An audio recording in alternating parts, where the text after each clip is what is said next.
everybody, and welcome back to my YouTube channel. You might have noticed I have rebranded. I changed the name to Ozark Mountain Living. I've had a lot of requests for just more lifestyle content, specifically having to do with my cooking and gardening and how those two go together. Food preservation, what I cook seasonally, how to garden in the Ozarks. And so I'm going to start focusing on that a little bit more. It's still going to be pretty much recipes, clothes, all that good stuff. I might just not talk about it as much and instead leave links in the description box rather than mentioning an outfit or something every single time I wear something.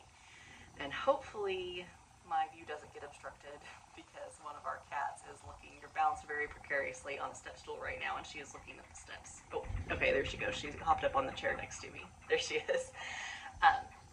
But we're going to do a little bit of jumping around in time in this video. Right after this little intro, I'm going to talk you through how I make my cinnamon rolls. I was going to talk through step by step when I did it 2 days ago, but my 7-month-old daughter Lily is teething, and that was just not the day for it. But I still wanted to make the cinnamon rolls, and I had already bloomed the yeast and everything, so we just made it work. And I am going to do a voiceover on that, and then at the end of that, we'll be into the future, because tomorrow morning I am going to take you outside with me, and we're going to plant up my 90 to 120 day crops, because we're in the middle of June right now. I think actually today's the solstice, isn't it? June 20th? Isn't that the longest day of the year? Cool. Anyway, yeah, I guess so, because it's probably like 8:15, 8:30 right now, and it's still nice and light outside. But anyway, so after the cinnamon roll recipe, it'll be tomorrow morning, and we will talk about the crops I'm going to get in the ground from seed tomorrow, and how I'm going to care for them, how I'm caring for the hot weather crops that I already have in the ground, and all that good stuff. I went ahead and pulled all my carrots today, even though they weren't done. It was my first year actually successfully germinating carrots from seed, so I didn't want to run the risk of them bolting and flowering and possibly getting bitter and ruining in the heat, so I just went ahead and pulled them. Even though they're small, they're still edible. So anyway, enjoy my cinnamon roll recipe, and then I will see you in the morning for planting. All right, guys, I'm going to walk you through how I make my cinnamon rolls. Today was not the day to try to explain it as I went, because Miss Lil is teething, and if you know, you know, poor kid was having a day. So I just dumped in my yeast mixture, which was a cup of warm milk, and I do mean warm, not hot. When you dip your finger in it, it should feel barely warmer than your body temperature. If it's any warmer than that, it's too hot and it will kill your yeast. So it's just a cup of warm milk, a package of active dry yeast, and a teaspoon of sugar. The sugar will feed the yeast and help it bloom. So you just let that set for 5 minutes or so. As long as it started to foam up, even if it's just foaming up a little bit, you're good to go. Your yeast is alive and you can carry on. If it doesn't foam, you need to scrap it and start over, because otherwise you're just going to waste a bunch of other ingredients, and there's no sense in that. So here I've just added a stick of softened butter and 4 cups of flour to that yeast mixture and 2 eggs, and I'm letting my KitchenAid do the rest. I did end up having to add another 1/8 of a cup or so of flour because the bottom of the dough was sticking to the bowl. I just let that go for 10 minutes and let it do my kneading for me. And here, after that's done, I'm just wiping out my glass bowl because we have hard water. If you know, you know, it was cloudy. And then I'm just going to add in some oil for my dough. Get my dough out and just make sure the outside is coated in the oil, and then form it into a ball-ish and stick it in that bowl. I'm going to cover it with a dish towel, and I'm putting it in my oven because my oven has a proof setting for an hour. If your oven does not have that setting, nobody's going to die. Just set it on your counter in a warm-ish place, like in front of a window or something will be good, for an hour or so, till it's doubled in size, and you can see mine has. Now I've put down some parchment paper and some flour just in an effort to try to keep my counters a tiny bit cleaner. And I punched down my dough. I'm going to put a little flour on top and roll it out. And when I roll it out, you're basically going to have like, I don't know, maybe a 8 by 12 rectangle if I were guesstimating. I don't measure it. I do what feels right and go with it. So I'm rolling it out, and if you do this, you can actually, instead of making cinnamon rolls, you can make, sorry if you hear Lily in the background, she is very, very chatty today, but she is in a much better mood, so we'll take it. So I'm rolling this out. If you want to make cinnamon swirl bread instead of cinnamon rolls, when you roll this out and put your filling in, you can roll it up like you would regular cinnamon rolls, and instead of cutting it into 12 individual pieces, just cut the log in half. Don't roll it out as wide as you would for cinnamon rolls. Cut that log in half and put it in 2 loaf pans, and you've got 2 loaves of cinnamon swirl bread. And I'm doing cinnamon rolls here, and I'm just making my filling right now, which is a stick of softened butter, a half a cup of brown sugar, and you measure the cinnamon with your sole. I'm not going to tell you how much or how little. I use a ton because they are cinnamon rolls. I want them cinnamony. And a lot of people will put the butter on first and then sprinkle the brown sugar and sprinkle the cinnamon. No, I just mix it all together. I don't have time to fool with that mess. So then I'm just going to spread it out, roll it up, and when you cut it up, just cut it into 12 and let it rise for another 45 minutes to an hour. In that time, go ahead and preheat your oven to 350. Once your rolls have risen, which you'll see in the next little clip, I think after I do all of this stuff, they'll double in size again. Put them in the oven for about 20 minutes. All ovens are different. I'm not going to tell you a precise amount. 20-ish minutes works for my oven most of the time. Sometimes I need to do 18. Sometimes I need to do 22, 23 minutes. It just depends on like what the humidity is like in our area and all that good stuff. So, and here lately it's been extremely high, so 20 minutes was perfect for this particular batch of cinnamon rolls, but just keep an eye on them at like the 18-minute mark and go with what you feel. And then, yeah, here I go. I'm just cutting them up. I'm cutting the log in the half, and then I'm cutting those halves into thirds, and then I'm cutting those thirds in half to get 12 rolls. I'm sure that was clear as mud, but then I'm going to use I probably already did. Use the butter wrapper to grease your pan. No sense in getting Pam or like any cooking spray or anything like that. Just let your butter soften in the wrapping and use the wrapping to grease your pan. There they are risen, looking lovely. And now for the frosting. So that is a half a stick of butter, 2 tablespoons of milk. Oh, I know, sis. Sorry, guys. It'll just be that way. You can use vanilla extract. I prefer to use maple syrup. And then I used 1.5 cups to 2 cups of powdered sugar, depending on how thick you want it. I think I ended up using right at 2 cups here, but I eyeball it. I've done this so many times, I kind of know what it's like. So, and how much of everything to use. So I just go with it. But if you've never done this before, go right ahead and measure everything. There's no shame in that until you feel more comfortable with it. And then you just whisk it up until you get the texture and consistency that you want. And as you can see, there's mine. And then you just pour it over your baked rolls. You can see my husband could not wait for the frosting, so there is one missing. Neither could I. You see that tiny spot missing. But you have to quality control, you know. Yes, Lily knows. You have to quality control. So that's my cinnamon roll recipe. Hope you try it. And if you do, let me know how it goes.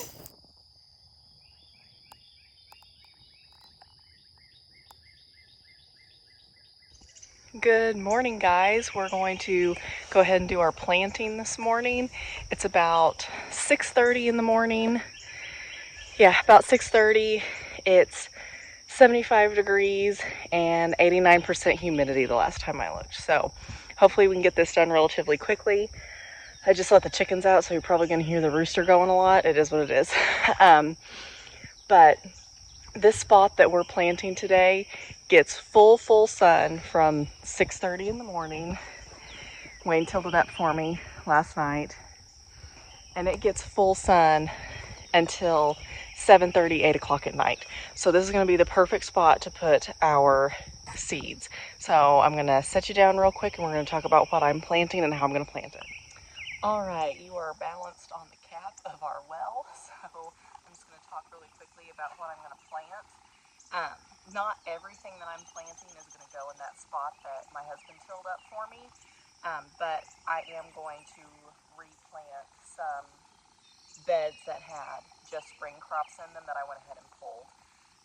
So let's see here. I'm going to try to stop saying too, but it is early, so bear with me. Okay.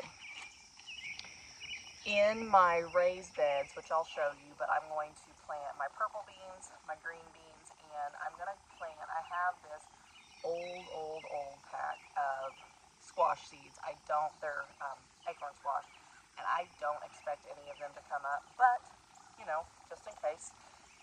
We'll see. Be an experiment. If a couple come up, great. If they don't, nobody's going to die. It's not a big deal. These are...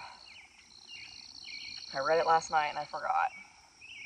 These are 75 to 90 day harvest, and it's June 21st right now. So our first average frost is mid-October, so that's plenty of time for these to germinate and do their thing and produce some squash, if they're any good. We'll see. Same thing for these. Beans are always a fast crop. These are 50 day. Well, the purple are 50, the regular green beans are 55 day harvest, which again, more than enough time to get these germinated and get some beans put up for fall and winter. And then in the spot that my husband tilled up for me, I'm going to plant, these are a mini harvest blend pumpkin. It's a 90-day pumpkin. You can see I've already used them before. They are, I don't know, maybe these are year, 2-year-old seeds. I've not had horrible luck having a couple-year-old seeds germinate pretty decent. I'll just put 2 seeds in each spot. And I'm going to border the spot that my husband tilled with the pumpkin seeds. So I've got these, and then I've also got I've got 2 packs of the autumn gold, and they are 70-day harvest, which again is more than enough time to get these in the ground and have some pumpkins for the fall. I also have 2 packs of summertime mixed sunflowers. They are 75-day to bloom sunflowers, so again, more than enough time. That'll get us blooms in what? The 1st of September, right? June, July to August, yeah. Middle part of September, middle end part of September, which will be perfect and beautiful. I'm very excited about these. And then I've got my corn. It's an 83-day harvest, which puts us right around the same time frame as our sunflowers, which again is perfect, because I don't know anybody that doesn't like to garden more when it's a little bit cooler outside. So we're going to get these planted. I'm going to do the stuff in the beds first, and then I will kind of walk you through how I'm going to do the tilled patch and what I plan on doing for weed control and all that good stuff. All right, so I'm going to do my beans in these 2 beds. I know they don't look the best, but they will get the job done. I know that they both still have grass in them and some weeds. It will be what it will be. I'm going to get a hold of my folks today or tomorrow and see if they've got any extra straw bales that I could bum off of them and mulch this up really good and hopefully kick back some of these weeds. But here's the deal. I'm in the Ozarks. I'm going to have crabgrass. I'm going to have lamb's quarter. I'm going to have fescue come up in here. I'm going to have thistles. It is what it is. I could mulch this 2 feet high and I would still have stuff growing on top of that mulch. So, you know, when you're gardening in the Ozarks, you can't be a fair weather gardener. You've got to commit. It's got to be a full-time deal. Not a full-time deal, but I will be out here every morning and every evening watering, especially these seeds that I put in. Every evening I'll water everything that's already established, but every morning and every evening I'll water all my seeds until they germinate and get some size on them. And these are bush beans that I'm planting. So technically you don't have to plant them with a stake, and some of them I won't plant with the stake, but I'm going to go ahead and plant them in these staked beds just in case, because sometimes even the bush beans, they need a little bit of extra support. And with the way these are set up, I can just weave some twine in between, and wrap around if I need to, if the beans need a little bit of support. So that's the plan for these 2 beds. I'm going to do the purple beans in here and the green beans in that one behind me. All right, and this part isn't complicated. Just follow your packet instructions. These say to plant 1 to 1.5 inches deep. So I'm going to plant 1 or 2 seeds per hole and then just cover it up. And after I get them all planted, I'll probably plant, I don't know, 1, 2, 3, 4, 5, 6, 7, 8. I'll plant 8 or 10 holes in this bed worth of beans, and then I'll water everything in real quick, and we'll do the exact same thing in this bed over here after I pull some more crabgrass and fescue out of it. All right, something that I do need to talk about before I go ahead and plant this up is this dirt. This soil, I'll get you closer. I know to some people watching this may still look like junk, but this is not the norm for our area. The norm is red clay. Yes, thank you, Mr. Rooster. The norm is red clay and rocks, and I know this looks very rocky, but the place that we live at, where we built our house a few years ago, I'm incredibly fortunate. It's family land in my family, and when my grandfather was still living, he fertilized this property and amended it every single year for decades. So we have a good 18 or so inches of actual topsoil dirt out here, and I realize that that's not the norm for most people, so I understand how fortunate I am with that. But with that being said, that doesn't mean that you can't start amending your own soil if you live in the Ozarks and you've got the red clay and the rocks. You're always going to have the rocks.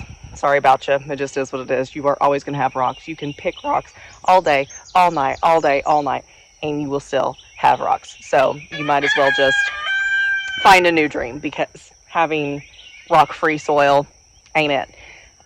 So what I'm going to do, this is a long rectangular bed, and I think I'm just going to split it in half. I'm going to do half corn, half sunflowers, and then I'm going to border it with my pumpkins. I'll do the big pumpkins, I'll do a row of big pumpkins down the long sides, and then do my mini pumpkins on the short sides. So hope that makes sense. I'm going to go ahead and get it planted up. Watered in really, really good this morning. Get it absolutely soaked, and then I'll do it again tonight, because it's going to be, I think last time I looked at the forecast, it's between 80 and 90% humidity all day long, and the high is going to be 91. So it will need another drink tonight, along with all of my established hot weather crops. So we're going to go ahead and get that done, and then we'll move on to the next thing. All right, guys, it is late afternoon. I think it's around 4:30 now, and I'm just getting ready to put our supper in the smoker. It is salmon with about a 1/4 cup of soy sauce and another 1/4 cup of brown sugar. And I'm just going to throw it in the smoker for probably an hour and a half, 2-ish hours. And we'll have supper, and then I'll take you back out to the garden and show you my warm weather crops, how they're doing, and kind of review what we did this morning. It got so hot so fast. But when I go out this evening to water again, I'll talk you through what I've got and some plans that I have for things that look less than ideal. And once I get this in the smoker, I'll turn you around and show you what kind of smoker I'm using and what kind of pellets I'm using. All right, I'm using a Masterbuilt Signature Series. This is a hand-me-down smoker. We're very grateful for it. I'm actually going to close that vent. And then the pellets I'm using are Bear Mountain Premium Barbecue Woods Chef's Choice Signature Blend. It's good for all different types of meats and veggies, and since we do a lot of fish and chicken primarily, that's what I got, because there was nothing like super specific to fish and chicken. And I'm not like I'm not an alchemist or anything like that. I'm not like great at anything like this. I just like this, so this is what we use. So we'll see you back in about an hour and a half, 2 hours. In the meantime, though, real quick, while I'm thinking of it, yes, hello. I don't know any moms or dads or just parents out there, whatever. If you have not discovered these nets, they come in 2-packs, and they're on Amazon. I'll leave a link. I'm sure there's other similar stuff out there, but I found these on Amazon, and I use one to cover Lily's pack and play or her stroller or whatever, especially this time of year when it's really buggy out. So she doesn't get stung or anything like that. And I use the other one actually to net my blueberries so birds don't get to them. So like I said, it comes in a 2-pack, and I will leave them linked in the description of the video. All right, supper is ready. It is right at 6 o'clock. And while the salmon was smoking, I just roasted some zucchini from the garden with some mini bell peppers, not from the garden, and some shallots from the garden. And then look at the salmon. It smells amazing and it tastes even better. You can see I did a little quality control, but we are gonna dig in and then head out to the garden.